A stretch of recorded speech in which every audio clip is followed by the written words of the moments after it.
अस्सलाम वालेकुम। अच्छा जी, आज का टॉपिक है इम्पोर्टेंस ऑफ वाटर। क्या हम वाटर के बगैर ज़िंदा रह सकते हैं? बिल्कुल भी नहीं, ऐसा मुमकिन ही नहीं है, क्योंकि वाटर है मीडियम ऑफ लाइफ। जितने भी एनिमल्स हैं, जितने भी लिविंग ऑर्गेनिजम्स हैं, उनके अंदर वाटर मोस्ट अबंडेंट कंपाउंड है। ठीक है। अब जितने भी डिफरेंट ऑर्गेनिज्म हैं, उनके अंदर इसकी रेशो जो है वो है 65 से लेकर 89%। ठीक है। अब अगर हम एनिमल्स की बात करें तो उनमें 20% बोन सेल्स में और 85% ब्रेन सेल्स में होता है, जिसकी वजह से जो ब्रेन सेल्स है वो सबसे ज़्यादा डेलिकेट होते हैं। तो इसकी प्रोटेक्शन के लिए ऊपर स्कल होता है, उसके डेलिकेट होने की वजह से, ताकि उसे कोई भी नुकसान ना पहुंचे। अब पोलर नेचर ऑफ वाटर, ये पानी के एक मालिक्यूल है, ये दूसरा है। ऑक्सीजन ज़्यादा इलेक्ट्रोनेगेटिव होने की वजह से इलेक्ट्रॉन्स को अपनी तरफ खींचती है, और हाइड्रोजन बेचारा उसकी तरफ खींचा चला आता है। उसके इलेक्ट्रॉन जो हाइड्रोजन के, वो इसकी तरफ ऑक्सीजन की तरफ खींचे चले जाते हैं। ठीक है। यहाँ पर एक बॉन्ड, हाइड्रोजन बॉन्ड बन गया है। ठीक है। जिसकी वजह से जितने भी पोलर कंपाउंड्स होंगे पोलर नेचर के, वो पानी में आसानी से हल हो जाएंगे। अब बायोकेमिकल रिएक्शन, जितने भी बायोकेमिकल रिएक्शंस हैं वो वाटर की अक्रंस में होते हैं। ठीक है।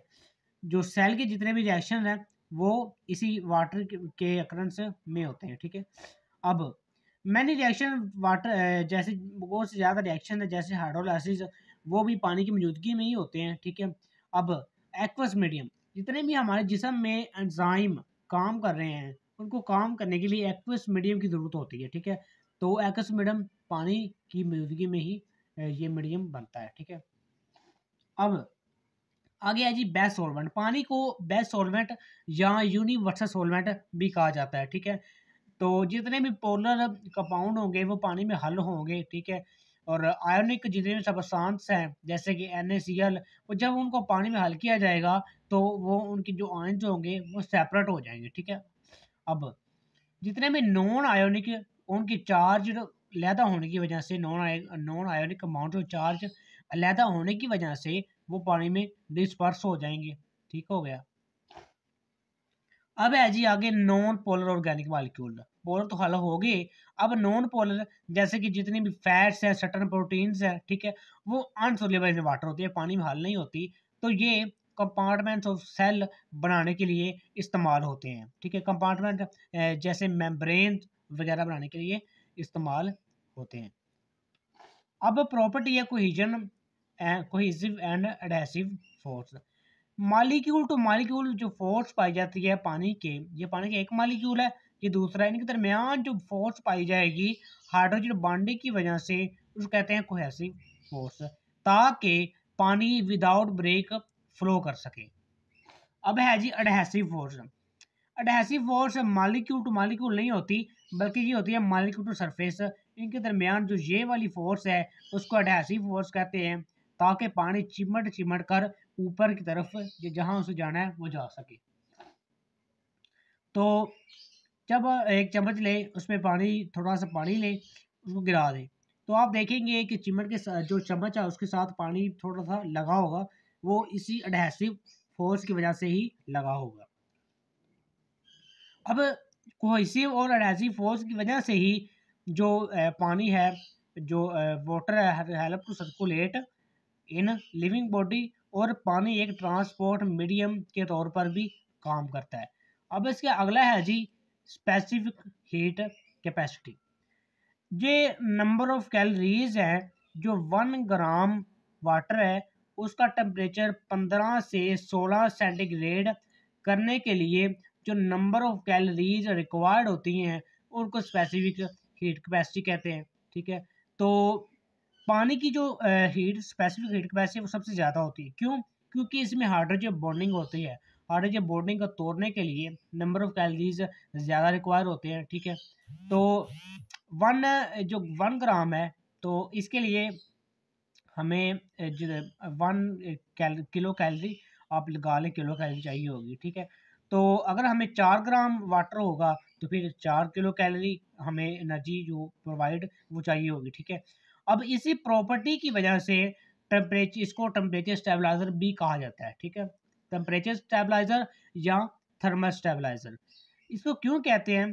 क्योंकि अगर इन्वायरमेंट का टेम्परेचर अचानक चेंज हो जाता है, ज़्यादा हो जाता है, तो वो जल्दी से जो टेम्परेचर जो बॉडी के इंसानी इंसानी जिस्म की जो बॉडी है उसमें टेम्परेचर जब जल्दी से इंक्रीज़ नहीं होता, क्योंकि पानी को हाइड्रोजन बॉन्डिंग को तोड़ने के लिए टेम्परेचर ज़्यादा चाहिए।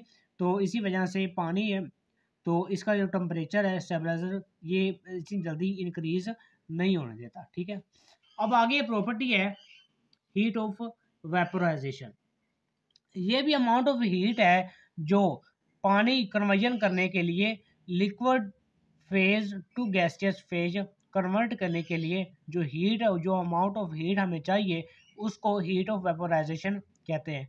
अब इसकी वैल्यू है 574 किलो कैलोरी पर केजी, यानी 1 किलोग्राम उसको हम हीट ऑफ वेपोराइज करेंगे तो उसके लिए हमें 574 किलो कैलोरी एनर्जी चाहिए होगी। अब इसकी इम्पोर्टेंस है, ये कूलिंग इफेक्ट जनरेट करती है, ठीक है। एनिमल्स और प्लांट्स में जब एनवायरनमेंट का टेम्परेचर इंक्रीज करता है तो कूलिंग इफेक्ट जनरेट करता है, ठीक है। अब हमारे पास 1000 ml वाटर है, उसको हम टेम्परेचर दिया 30 सेंटीग्रेड, 2 ml वो गैस में यानी वेपोराइज हो गया, बाकी हमारे पास बचा 998 ml जो लिक्विड है, ठीक है। अब ये जो हमारे पास वाटर बचा है इसका होगा 29 सेंटीग्रेड, 29 सेंटीग्रेड इसका टेम्परेचर होगा। 1% 1 सेंटीग्रेड कम हुआ है, वहीं एक सेंटीग्रेड कम हुआ है इसका वेपोराइज करने के लिए, और इसका टेम्परेचर कम हुआ तो इसका मतलब ये है ये कूलिंग इफेक्ट जनरेट कर रहा है। अब आयोनाइजेशन पानी का आयंस में तब्दील होना, ठीक है। हमारे जो जितने भी सेलुलर रिएक्शंस हैं वो आयंस की वजह से ही वो कर होते हैं, ठीक है। अब 25 रूम टेम्परेचर होता है 25 सेंटीग्रेड, इसमें जो आयंस की 1 मोल, ठीक है, पानी 1 ग्राम जो पानी है उसके अंदर 10 उसके अंदर होता है 10 पर -7 मोल्स ये होते हैं पर केजी, ठीक है। ये आंसर की तादाद होती है एट रूम टेम्परेचर, ठीक है। अब जितने भी रिएक्शंस हैं वो सेलुलर रिएक्शन हमारी बॉडी में भी वो भी इन आंसर की मदद से होते हैं। तो आगे पॉइंट है जी प्रोटेक्शन। वाटर एक इफेक्टिव लुब्रिकेंट है, मॉइस्चर रगड़ कम करने वाला। इफेक्टिव लुब्रिकेंट का मानी होता है मॉइस्चर रगड़ कम करने वाला, ठीक है। तो protection against damage bye rubbing, रगड़ के दरमियान जो रबिंग होती है उसके नुकसान को बचाने के लिए ये प्रोटेक्शन यानी वाटर जो प्रोटेक्शन प्रोवाइड करता है। अब आई लिड और आई के दरमियान आई लिड, ठीक है, उनके और आई के दरमियान जो रगड़ पैदा होती है उसको नुकसान को कम करने के लिए टीयर्स जो कि पानी होते हैं वो प्रोटेक्शन करते हैं। अब हमारे जितने भी ऑर्गन्स हैं उनके ऊपर जो वाटर है वो फ्लूइड क्वेश्चन का काम करता है। फ्लूइड क्वेश्चन पानी का नरम तकिया इसे कहते हैं। इसका मीनिंग जो है ना वो यही बनता है, पानी का नरम तकिया, जो कि सडन हमें अचानक चोट लगे या सडन ट्रॉमा, ठीक है, अचानक चोट, तो इसी वजह से हमें बचाता है, ठीक है, ताकि ज़्यादा चोट जनरेट ना हो सके। तो ये था हमारा टॉपिक आज का। आगे हम स्टार्ट करेंगे इंशाल्लाह कार्बोहाइड्रेट्स। तो अभी आप चैनल को सब्सक्राइब कर दें, लाइक और शेयर लाजमी करें, और अपने दोस्तों से भी आपने शेयर सब्सक्राइब करवाना है, ठीक है। ये वीडियो से आगे से ज़्यादा शेयर करें ताकि तमाम दोस्तों तक ये वीडियो पहुंच सके। ओके जी, अल्लाह हाफिज़।